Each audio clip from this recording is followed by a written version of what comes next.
Alors, je vais vous demander du coup de préciser de quel type d'affaires on parle, qui étaient par exemple les mises en cause.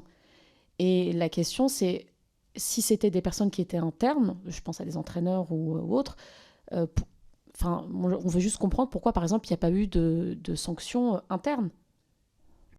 Parce que localement, d'abord, je ne me rappelle pas des noms, hein, très franchement, c'est des noms pas connus, je ne me rappelle pas du tout.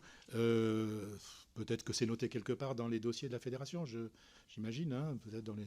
Bon, mais parce que localement, les gens ne faisaient rien, enfin ne voulaient rien engager localement, que ce soit le responsable du club ou les parents, enfin, ils ne voulaient rien faire. Donc voilà, alors est-ce que ce sont des affaires très graves ou pas graves, j'en sais rien. Moi, je ne suis pas allé voir ce qui se passait réellement. Il y a eu deux informations qui sont remontées en 16 ans. C'était plutôt dans les débuts des années 2000. Et puis après, plus rien. Voilà. Donc, qu'est-ce que vous voulez que je vous dise de plus? Alors, je repose une troisième fois la question de quel type d'affaires est-ce qu'on parle? C'était quoi les informations qui étaient remontées à l'époque?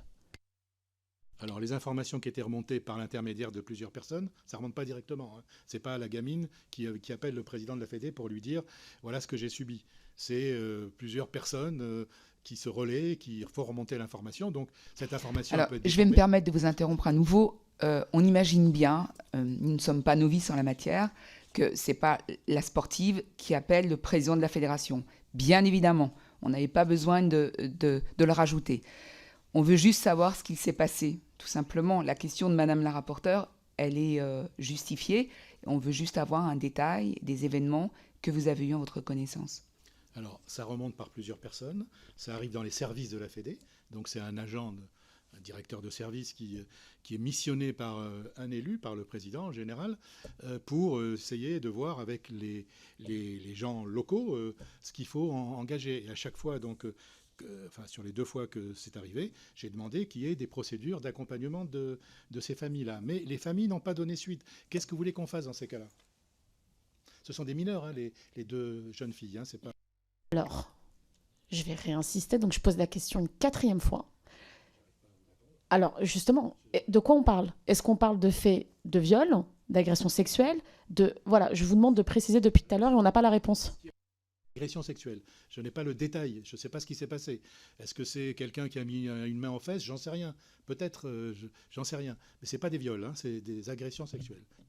En tout cas, c'est comme ça que c'est remonté. Si la famille ne souhaite pas déposer plainte, est-ce qu'elle a été accompagnée? Est-ce qu'on lui a expliqué pourquoi il fallait déposer plainte déjà? Et également, il y a un entraîneur qui a eu apparemment un geste inapproprié et déplacé.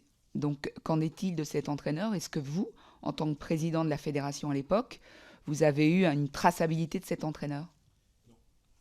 Je n'ai jamais eu le nom de l'entraîneur. Je ne sais pas qui c'est. Ce sont des. Vous savez, dans les clubs, il y a des entraîneurs bénévoles, hein, dans tous les clubs. Hein. C'est des gens qu'on ne connaît pas. Hein. On ne Non. connaît que les entraîneurs nationaux, les cadres techniques. Ceux-là, on a le répertoire.